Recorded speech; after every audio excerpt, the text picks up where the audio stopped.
घड्याळात वेळ झाली तुतारी फुंकण्याची.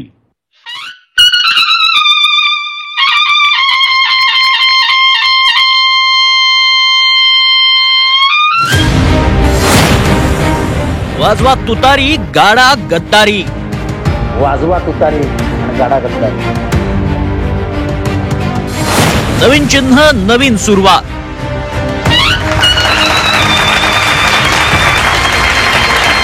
आम्ही शून्यातून पुन्हा एकदा काम सुरू करू.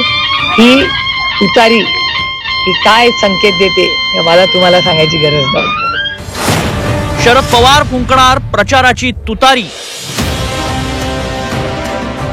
छत्रपती शिवाजी महाराजांच्या हिंदवी स्वराज्याची राजधानी किल्ले रायगडावर शरदचंद्र पवार गट तुतारीनं निवडणुकीचं रणशिंग फुंकणार आहे.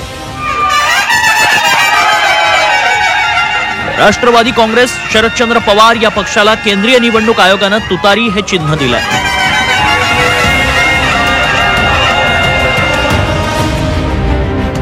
शरद पवार गट आगामी लोकसभा आणि विधानसभा निवडणुकीत तुतारी घेऊन रिंगणात उतरणार आहे आणि याच तुतारी चिन्हाचा किल्ले रायगडावर भव्य लॉन्चिंग सोहळा होणार आहे.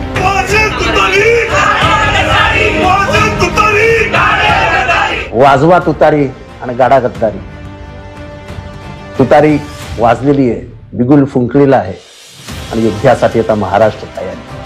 हा संकेत आहे, नैसर्गिक संकेत. शरद पवार युद्धाला उभे आहेत.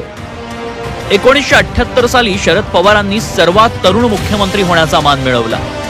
सोनिया गांधींच्या विदेशी मुद्द्यावरून शरद पवारांनी काँग्रेस पक्ष सोडला. राष्ट्रवादी काँग्रेस या नवीन पक्षाची स्थापना करत घड्याळ चिन्ह राज्यात घरोघरी पोहोचवलं. वय वाढलं तरी पवारांचा संघर्ष कमी झाला नाही.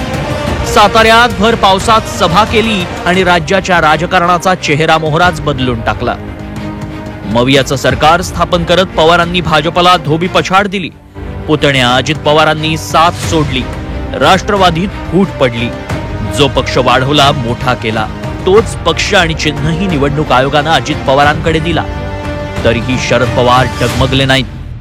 अदृश्य शक्तींनी कितीही आमच्यावर अन्याय केला, घात केला, आम्हाला धमक्या दिल्या, तरी आम्ही अदृश्य शक्तीला घाबरणार नाही. आम्ही शून्यातून पुन्हा एकदा काम सुरू करू.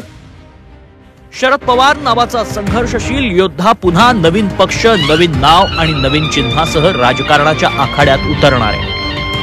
हाती तुतारी घेत शरद पवार पुन्हा रान पेटवण्यासाठी सज्ज आहेत. छत्रपती शिवाजी महाराज, छत्रपती संभाजी महाराजांचा जाज्वल्य इतिहास आहे. या इतिहासाशी तुतारी ही कनेक्टेड आहे आणि मला असं वाटतं की ही जी तुतारी आहे, ही तुतारी शेतकऱ्यांचा आवाज, युवकांचा आवाज, सर्वसामान्य कष्टकऱ्यांचा आवाज, महिलांचा आवाज आणि महाराष्ट्राचा स्वाभिमान या तुतारीच्या ललकारीतून कायम ध्वनित होईल. तो अहंकाराच्या विरोधात, स्वार्थीपणाच्या विरोधात आणि सामान्य लोक या नेत्यांच्या विरोधात लढणार आहे. त्यामुळे सामान्य लोकांसाठी तुतारी हे चिन्ह अतिशय महत्वाचं आहे. त्यामुळे मशाल हातामध्ये घेऊन तुतारी वाजून आता लढायचं आणि जिंकायचं सुद्धा.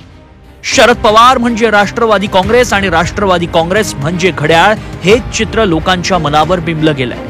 तेव्हा तुतारी हे नवीन चिन्ह लोकांच्या मनात बिंबवण्याचं काम तेवढं सोपं नाही.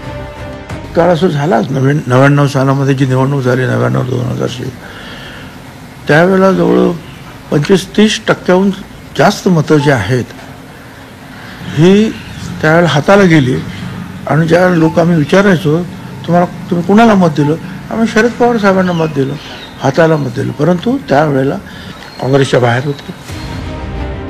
2019 ची साताऱ्यातील भर पावसातील पवारांची ती सभा आजही सर्वांच्या लक्षात आहे. पावसातील ती सभा राष्ट्रवादीसाठी संजीवनी ठरली आणि मतदानाआधी पवारांनी राजकीय वातावरणच बदलून टाकत 54 आमदार निवडून आणले.